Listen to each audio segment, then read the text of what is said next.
itulah barangkali para jemaah sekalian kajian ayat ini ya, untuk beri kesempatan barangkali ada yang ingin bertanya atau ingin berkomentar sebelum saya kalau nggak ada nanti saya lanjutkan sedikit lagi.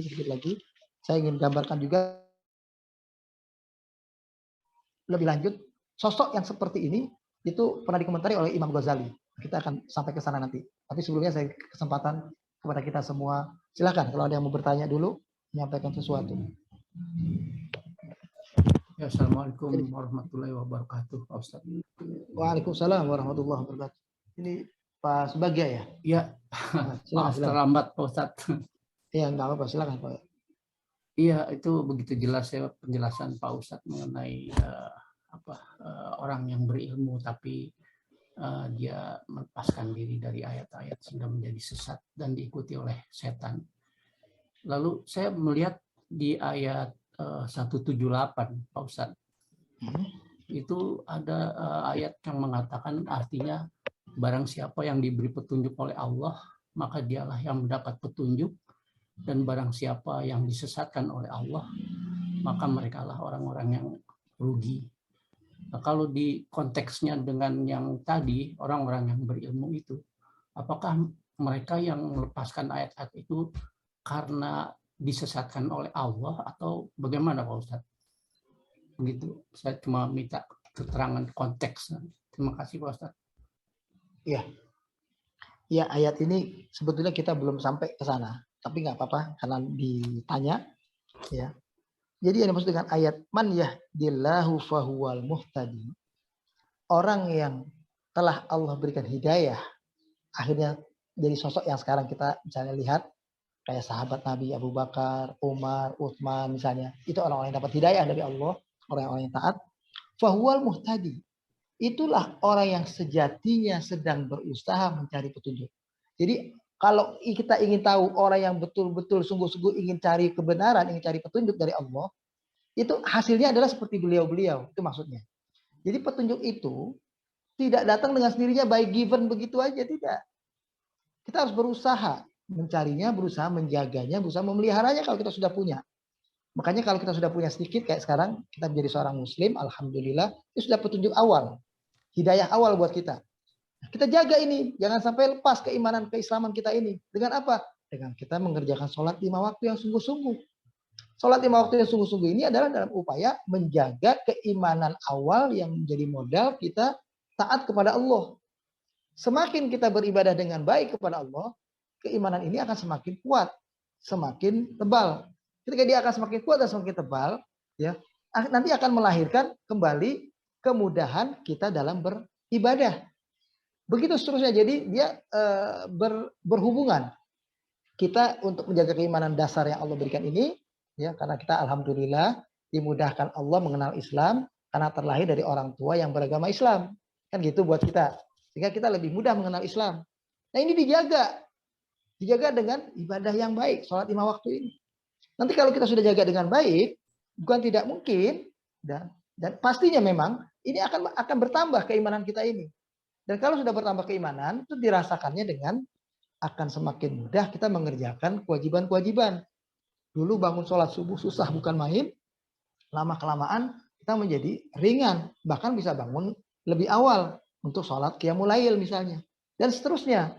Nah, itu adalah karena keimanan kita yang bertambah, yang diakibatkan dari ibadah yang kita kerjakan juga.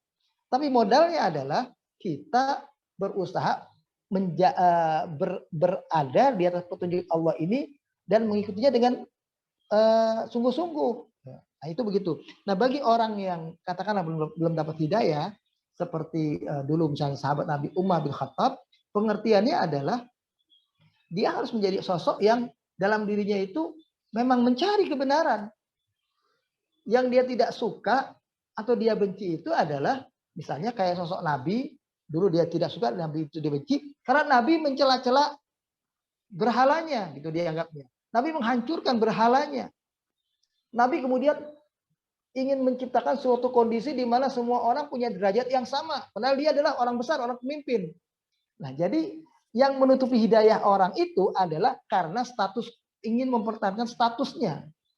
Ingin mempertahankan keberadaan dirinya sebagai orang yang dihormati, yang dimuliakan di zamannya. Nah, yang seperti ini yang bisa menutupi orang untuk mendapat hidayah. Maka pelan-pelan orang itu harus terbuka ya dirinya untuk mau mempelajari tentang kebenaran itu. Katakanlah kalau orang umum yang belum mengenal Islam, dia harus membuka dirinya untuk mau membaca, mau melihat fenomena alam, mau menggeluti keilmuannya. Misalnya dia ahli biologi, dia ahli fisika, dia geluti ilmunya dengan sungguh-sungguh. Nanti biasanya orang yang ilmunya luas, baik dia ahli ekonomi, ahli biologi, ahli fisika, ahli ilmu apapun, apalagi ahli ilmu kesehatan, itu semakin menemukan oh ternyata sesuatu itu ada yang harus dipikirkan untuk sampai kepada kebenaran. Nanti biasanya ada ujian dari Allah, dikasih dia sakit, dia kehilangan orang yang dicintai, itu membuat dia jadi sadar. Nah, ini yang dimaksud dengan orang yang mendapatkan hidayah dari Allah, itulah orang yang muhtadi. Jadi kita ini sebetulnya muhtadi, orang yang sedang mencari petunjuk Allah. Nah, orang yang sejati mencari petunjuk Allah adalah orang yang mendapatkan hidayah Allah nantinya. Ada dalam ayat Al-Quran di surat saya buka dulu sebentar. Di surat ini Al-Ankabut, ya. Al-Ankabut ayat yang keberapa? Bunyi ayatnya begini. Walladzina jahadu fina lanahdiyannahum subulana. Orang-orang yang berjalan sungguh-sungguh di atas jalan kami ini, itulah orang-orang yang akan kami berikan petunjuk kepada mereka. Jadi hidayah Allah yang menguatkan keimanannya itu Allah berikan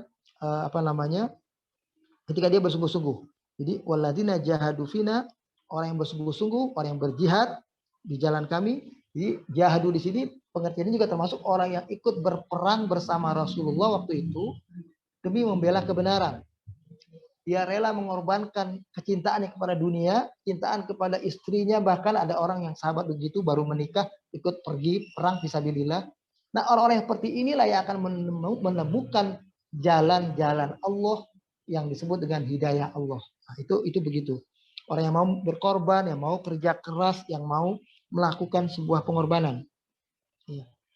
Atau yang ada dalam surat Asy-Syams, fa'alhama fujuraha wa taqwaha, ya. Qad aflaha man zakkaha. Ya, Allah memberikan kita dua jalan, ada jalan ketakwaan, ada jalan yang menuju kepada kedurhakaan, kefasikan, ya. Itu kata Allah, qad aflaha man zakkaha. Sungguh beruntung orang yang mensucikan dirinya. Jadi orang yang memulai dirinya untuk berprasangka positif, berperilaku baik, membuka dirinya. Nah, orang yang seperti ini yang akan bisa menemukan kebenaran. Tapi kalau orang itu dalam hidupnya hatinya penuh dendam, penuh kesombongan, penuh penyakit-penyakit hati yang tidak mudah menerima pandangan orang lain. Orang seperti ini biasanya memang agak susah menerima kebenaran.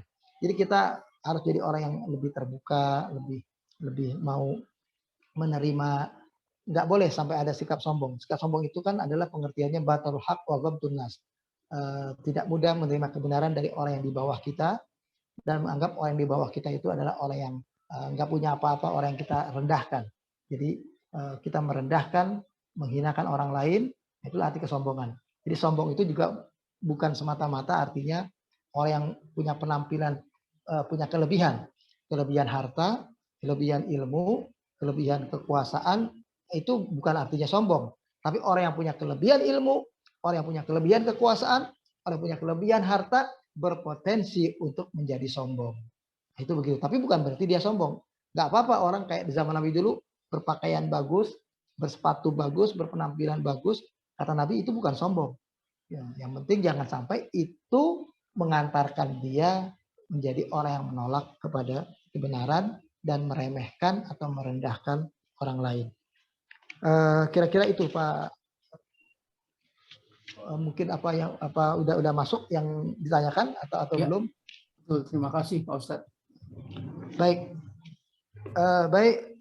Ada lagi pertanyaan? Kalau tidak, saya ingin sampai sedikit yang seperti tadi saya sampaikan tentang contoh ulama yang semacam ini. Sekali lagi,